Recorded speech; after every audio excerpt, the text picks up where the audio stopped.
Yo, what's going on, my people? Welcome to another episode of Hold Up and Another Thing, presented by Mixed Vibes Media. Hopefully by now, y'all should already know the vibes. But yeah, it's your boy, Mr. Bell, aka Captain Hater. But like I said, Hold Up Another Thing. We out here trying to do different things. A lot of people have been asking for this interview. So I got a lovely young lady. I won't say Miss Lopez or Mrs. Lopez. How should I word this? You can just call me Ana. Okay, Anna. Okay, cool. I got Anna with me. She is a sex therapist, correct? Amongst other things, right? Yes. All right, cool. So, like I said, people been looking forward to this episode. I have too. So, but let me ask you first. Describe your work and what do you do for a living? Yeah, totally. Okay. So, like you said, my name is Ana Lopez. I am a woman of many hats. So, I am a doctoral student in human sexualities education. So, I actually do research in the field of sexology.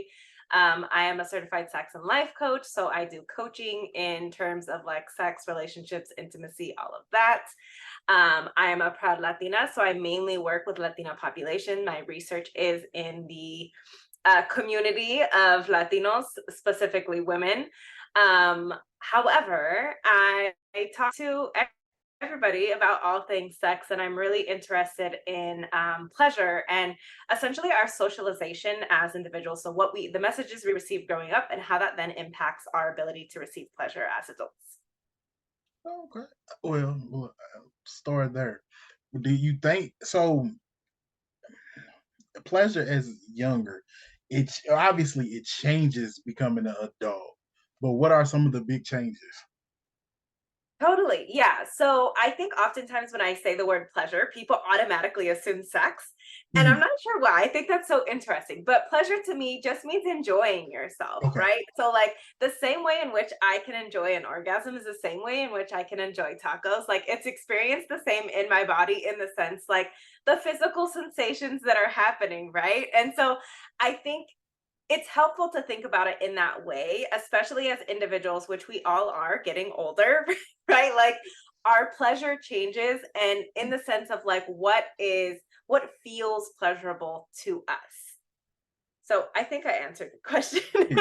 You did. When you equate tacos to orgasms, I was there with you because ain't nothing like some tacos or some good food does something to you, or like some people say a good conversation to me is really cool.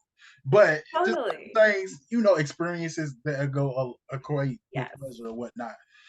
Um, I do want to ask you this. This is something totally separate from anything Okay.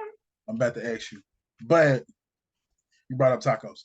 And I do another podcast called the Mixed Vibes Podcast. And my partner Quag, we talked about going into a Mexican or Hispanic restaurant. Uh-huh. And everybody looks, the first thing is the fajitas. Everybody loves the fajitas, but they forget to order the fajitas until somebody else orders it and then they turn their head or whatnot. My question to you is how far is quesadillas down on the line when somebody orders it? How far down is it? Yes. I say like taste wise. Yes. It's yes. We go with taste one. Okay. I think quesadillas are better than fajitas because they are more authentic than fajitas. Fajitas are actually like Tex-Mex, which I love me a fajita. Okay. But I'm also like a veggie person, so that's probably why. I also have this, I don't know if I want to call it a theory, but this hypothesis that individuals like foods that like kind of like look a certain way, like especially here in the states we're very into the way things look, and so like the sizzling and like it's very it heightens the senses, right? And so we're attracted to that more than say like we just see a tortilla like laying on a plate, we're just like you know what I mean? Whereas if we saw like melted cheese on top or something like that, we would be more likely to like gravitate towards that. It grabs out you. The fajita grabs your attention because you hear the sizzling, Yeah. you see the smoke, you see Yep. when the waiter or waitress walks through with it, it grabs your attention. Okay, so we disagree. Me and Craig, we disagree because he think quesadillas was higher than I think it would be. Maybe it's just me, but I'm a fajitas. Burritos would be actually be my number one. Uh-huh. But if he doesn't, down the line. I But think it depends where you're from, right? Where are you located? in Louisville, Kentucky. Oh, okay. Okay, that makes sense. So your answer makes sense. But as a Mexican person, I will say that the quesadillas would be higher on the list. You will see us ordering quesadillas over fajitas probably any day of the week. Okay, cool. I stand corrected. That's my bad. That is my bad. Also, I had a friend growing up in elementary school, and I remember he was Hispanic, and I would go to his house, and she made burritos. I think that's probably why I like burritos so much. She made Uh-huh. burritos and tacos. That's neither here nor there. People didn't come. People that want to hear this pod didn't come hear me talk to you about food. So I'm just gonna move on. But food is also it brings in the senses. It's very like, again, I really want to like harp on this idea that pleasure isn't just sexual pleasure. Like I think we think like pleasure equals orgasm, and that's really not what I teach. And I think it can open the door because like if you're just waiting for the orgasm to happen, you're probably not having good sex. Like the people that are just waiting for the orgasm to happen and just waiting and waiting for it to happen and trying all of the things typically don't have good sex lives. So if we can like bring in food, like we want to start talking about food and it opens up this conversation about pleasure, then like that's totally fine. Because it all equates. Pleasure is many things. Totally, yeah. So that's interesting. So is it really people really just waiting for the orgasm? A lot of people are, I would say, especially women. And the reason for that is because there's this idea that orgasm is like the pinnacle of pleasure. It's like the thing that, like, this is why we have sex, essentially, other than like child rearing, right? Like, it's this idea that, like, that's what's supposed to happen. And orgasm can and does happen, obviously. But it's this idea that, like, that is like the best thing about sex. And if you ask many people, especially women that have orgasms often, orgasm isn't even necessarily the best thing that happens during sex. But we forget about that because we get all these messages that like this is the best thing, you're supposed to do it, there's something wrong with you if you don't do it, and all of these things. I also think because off like so ejaculation and orgasm are two different things, right? Yeah. And I'll go into those definitions first and then I'll go back to what I'm saying. Okay, so ejaculation is like the can I cuss on here and You like are can I say fine to do oh, whatever you okay. want. I just want to be sure before You are okay. fine. You can say whatever. We all good. Hey, I just want to make sure. Okay, so ejaculation and orgasm are two different things. The nut or what comes out is the ejaculate, right? So it doesn't matter what body part who it comes out of, right? Ejaculate is like the stuff that comes out. The orgasm is the sensation that you feel when sometimes that stuff comes out. Now, what happens is people with penises typically ejaculate and orgasm at the same time. And so we've gotten into this belief that like somehow it's the same thing, but it's not. Again, ejaculation and orgasm are different. Like a dude could nut and not orgasm, right? Like in the sense that like stuff can come out and vice versa. And so I think that a lot of the conversations had around sex are often very male centered, even when supposedly we're trying to like apply them to women and it just doesn't work. And so we kind of assume that something is wrong, like assume as women that something is wrong with us if we are not also orgasming, right? Like, and it just, yeah. So, I think I answered your question. I went on a soapbox there, but It's all good. That's why you're here to educate us, and I'm here just to guide us through there to give you the shine because it's about this. This is really about learning and just the discussion because people love the conversation of sex. Well, most people. Some people get icky, get a little icky about it. They get uncomfortable about it. But most people just love the conversation of sex because I think a lot of people love the idea of sex more so than the actual sex, vice versa. Um, but so like you said, so it's more about. I guess we could say it's more about the journey than the end goal. Correct? totally. Yeah, because sex doesn't have to end at orgasm. And my theory behind this is that we got into this belief that somehow, like when the penis ejaculates, we're done. And I think this has a lot to do with the idea of like child rearing. And that's why we're like, quote unquote, supposed to have sex and all of those things. But literally, like, I don't care who nuts, like at what point in time, like you could still keep going. But there's this idea that like, oh, once someone orgasms, typically the male, then like the session is done. And that's not necessarily the case. Like if you go into like kinky communities or BDSM communities, oftentimes individuals are not even orgasming in those communities. And they're having the fucking time of their lives, right? Like, so orgasm doesn't dictate the end of the session. And so if we can get out of that, and just like we get to decide like, nah, like I'm good, right? It's the equivalent of you, I don't know, let's say you go to a party or you go out to the club, right? You're like, okay, maybe the club is bad because they have a closing time, but like let's say you go to a party, right? You're having a good time and you just decide when you're gonna leave, right? Like, okay, sure, the host could kick you out or like whatever, but like you get to decide when you're gonna leave. You're like, no, like I've had enough, I'm gonna leave, right? And it's not a specific thing that is dictating when the session ends. Got you. So you said it's male centered. Why do you think it is male centered? Oh, how much time we got? Because Yes, I feel like a lot of things is male centered. totally. Yeah, just totally. in this specific conversation, why is it male centered? When we, like you said, a lot of the conversations be about the woman, but somehow it end up coming back to being about the man. Yeah. So it is, especially here in the States, sex is very colonized, and I think in many other areas as well. But like if we go back, like way back when, before a lot of the colonization took place, a lot of many and still to this day, many indigenous groups and communities of color have very different sex practices than we see today. Like there was a lot of like orgies happening, and like depending on tribes and like where you come from and all of that, it looked very different until it was essentially with the rise of like Christianity and all of that, it ended up changing. And it was like, oh, you're only supposed to have sex with the confinements of marriage, and it is supposedly only supposed to be for child rearing.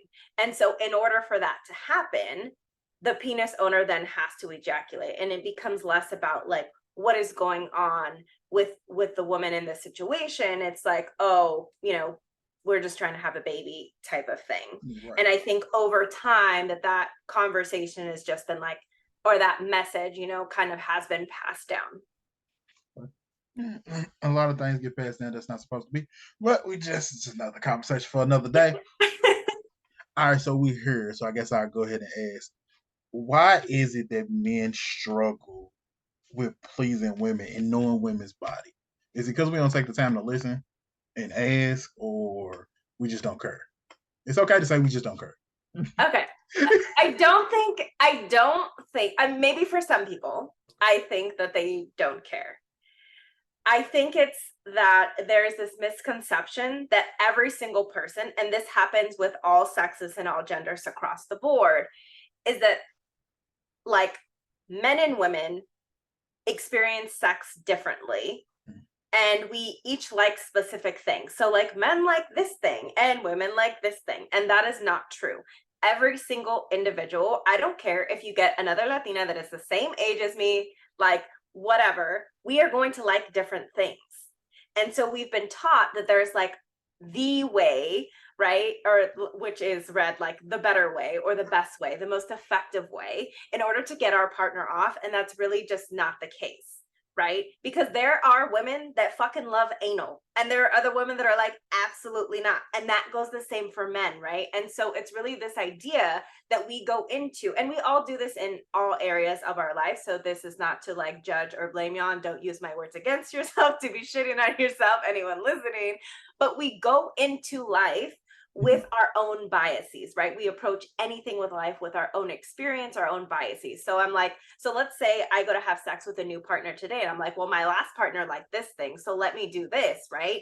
And then my partner hates it, and I'm like, well, that's weird, right? And rather than being like, hey, let's open this conversation about what are you liking here, what do you don't like here, right? It's typically a very uncomfortable conversation for many people. We don't know how to talk about sex, specifically in the confinements of like, we're doing the thing now, like let's talk about it, right? We're not taught to talk about sex or talk about sex during sex, right? Or like with our partners. We typically just like, we're like kicking it up with our friends. We're not having like a conversation with our partner about like, hey, I like this thing, I don't like this thing. That's not something that we're accustomed to doing typically.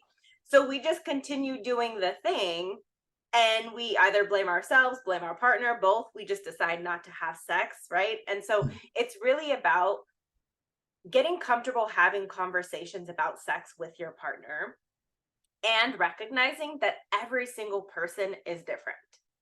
There's not a one size fits all. So what you do with your current partner is not what you're going to want to do with the other partner. Like, you have not like found the code, right? That's not what this is at all. It is an ongoing conversation, even with the same person. I've been with my partner for 4 years, I think, almost 4 years, something like that. And you don't want to be sure of that before you just throw it out on the podcast. It is an ongoing conversation, right? Some days I might not want you to touch me in a certain way for whatever reason. Maybe I'm experiencing pain that day. Maybe I'm just sensitive for whatever reason, right? Even like the thing that you love the most in the world, if we take it out of the context of sex for a second, there are things that you absolutely love, and on some days it just doesn't hit the same. And it's the same exact thing with sex. Even the things that your partner absolutely loves, they're not going to absolutely love it like 7 days a week, 365. It just doesn't happen that way. Right. So as you talk about communication, to me, I say this a lot on this podcast, anybody I talk to, communication is key. You don't get nowhere without communicating. So I want you to answer this question in two ways. One is just the outside of sex, and then one into sex. Why do you think people struggle with communication? Totally. Well, I think it's less about the act of communication. For some people it is. They're just not saying shit. Right. Yeah. So there's that, right? Withhold everything. Yeah. Then right. They're just quiet. And I think a lot of it has to do with our early experiences with communication, especially in communities of color. We are often shut down when we go to talk, right? Children should be seen and not heard. It's very much so we're not allowed to have an opinion or have a discussion with elders because we're seen as like interrupting or like we're a burden or something like that. And so we don't turn 18 and then automatically like this light switch, switches off and we're okay. We've learned that, oh, well, I'm not supposed to share my opinions because they don't have value. I'm supposed to wait until I'm specifically asked. So if your partner is then not asking you what it is that you want or what your opinion is, you go about, the relationship assuming that they don't care and that just, okay, well, I won't say anything until I'm asked. Right. And it's not, any fault of your own. Like, yes, you're not saying anything. And also it makes total fucking sense that you're not asking. You don't feel comfortable asking. And it's not the fault of your partners either, right? As a child, you interpreted these messages that you received from your parents, and then you just brought it into adulthood. So I think that has a lot to do with it, especially when we talk about communities of color. That is very, I'm sure white people do it too, but it is very specific to communities of color, especially when it comes to cultures that are very elder focused and very respect your elders and all of that. There is like this very fine line between like respecting your elders and almost putting them up on a pedestal in the sense that like you are better than me because you are older than me type of thing. Right. So that goes to communication in general.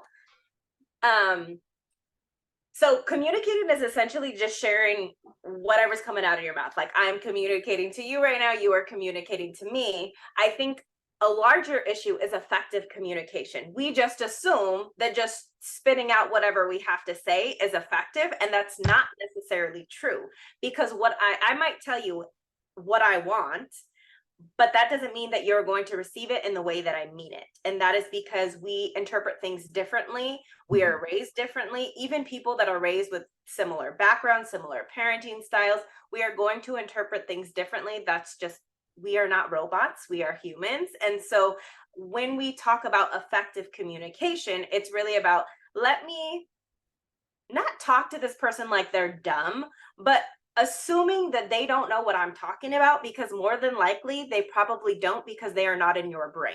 You've had all this lead up, all this experience, all of this information that has been put into the sentence that you are about to share with somebody, and they don't have that. They just have the sentence. That is all they're going off of.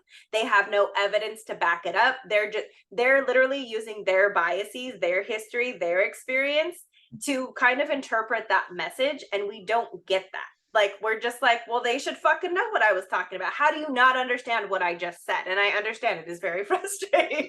And also, like, it is work, but you want to make sure that your partner is understanding what you're saying, because a lot of times it's just they understood something differently. And it's not that they're doing shit to piss you off.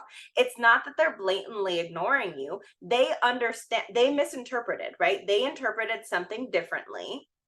And so it's really about getting comfortable in that space of like, did you actually understand what I said in the way that I meant it? And really getting comfortable with that. Most of the time we don't. Let's just be real. Most of the Right. time we don't.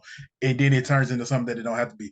You said something there that I ain't gonna say it like a light bulb, but when you said it, it makes so much sense. Is we put so much into this one sentence that we're saying to this person, and it's stuff that they was doing, or maybe they not doing, or thoughts that they had, previous partners, or previous conversations, previous relationships, not even just boyfriend, girlfriend, or husband, wife relationships, just relationships you have with people. We put all of that into this one sentence, and we expect them to understand that. And then we think we say it simple enough, but it's deeper to us than it is to them, because they're just hearing this one sentence. That makes so much sense. Totally. Yeah. You're sharing like a whole story in one sentence, because obviously that's too long to say that. And it's not even conscious most of the time. But then we get pissed off that our partner doesn't understand, but they also don't have the same lived experience as you do. And then they hear it differently, then we're expecting them to hear it our way, and they can't hear it our way, because like you said earlier, it's only one of me. It's only one of in my math frame, and one of my brain. That makes so much sense. I hope people heard that. Yeah, no, they can't hear it. Just rewind. So the next time that they try to explain something to someone, that they remember that, okay, let me slow this down. And not, like you said, not to talk to them like they're slow or nothing, but let me slow it down so I could completely explain how I felt, why I felt, and why I'm saying it like this. I think, like I always say, communication is key in any type of relationship. Even in business relationships, any type of relationship, communication is key. So yeah, but all right, where's my next question? Because I had these questions wrote down, and now then my phone froze. Okay, so key, why is sex important in relationships?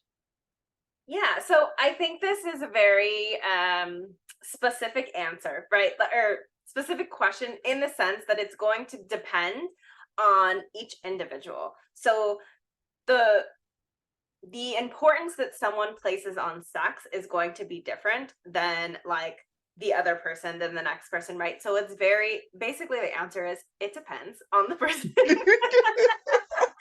And so it really just depends, right? And so for those listening that are like, well, why is sex important for me, right? They're considering why sex is important for them. I would encourage them to ask their partner why sex is important to them, or if it's even important to them. And if it's not important, getting curious about why. Because oftentimes when something is not important, I have found that sometimes it just really isn't important. They don't give two shits. And sometimes it's not important because other things are going wrong. So, for example, the work that I do with my clients, I had a client come to me and she was just like, yeah, like I just don't want to have sex. Like I don't care to have sex. I do it. It's not my thing. And I was like, well, do you want to? So she didn't want to have sex essentially, but she was doing it anyway. And I was like, well, do you want to want to have sex? And she was like, oh yeah, I do. So if her husband would have asked her, like, hey, is sex important to you? She would have been like, not really. But it's because in that moment, she doesn't, in this period of her life, she doesn't want to have sex. But it's not that, like, that's what she desires. She's currently not wanting to have sex, but she wants she wants the desire to have sex. And so it's really about, like, is this thing just something that you don't value, or is there something else that's going on? Like, do you not care that this is something that's not important to you, or do you want to work on that? And if so, like, what's going on behind that you actually don't desire having sex? That makes sense. A lot of people's priorities is different, and some people's sex is Totally. higher than others. But listening to that, do you think a person whose set priority is sex and is high on the list can work with someone who's not necessarily kind of sex is just like, it's a thing? Can those two people work long term? Do you think? If they are able to communicate effectively. Because so for some people, sex is just like a top priority always. Like, we all have different priorities. And for some people, it's just like, whatever. I think that also has a lot to do with, there are people that when they are in high stress, they are able to have sex and they actually want to have sex, and that helps them. There are others that completely shut down in terms of sex when they are feeling stressed. And so I think it also, are you in a high stress, not relationship, well, maybe relationship, like, for whatever reason, right? Like, are you in high stress jobs, high stress lifestyle, whatever it is, like, in considering that. And it's really just about, like, is that something you're willing to deal with? And if you're not, like, I think if both individuals, like, one has a high sex priority, one doesn't, are they willing to work together with that information? And if not, then, it's probably not going to work. I mean, you could stick around, but like, is it going to be happy? Like, I don't know. Like, I really think that any two people can really work it out if the end goal for both of them is to work it out. I don't think that there's any, like, I don't even know the word. I was gonna say red flag, but that's not the word. Like, is there any, like, no deal breaker? That's I it. say I there's really no don't end think all. right, exactly. I really just think it's like, are they willing to work it out? Because we even see this in the extremes of, like, abuse. Like, they decide to work it out, so that's what they're gonna do. That wouldn't be my thing, but, like, for some people it is. And this isn't to place judgment on anybody, but really, if two people in a relationship of any kind have the end goal of making it work, they're gonna figure that shit out.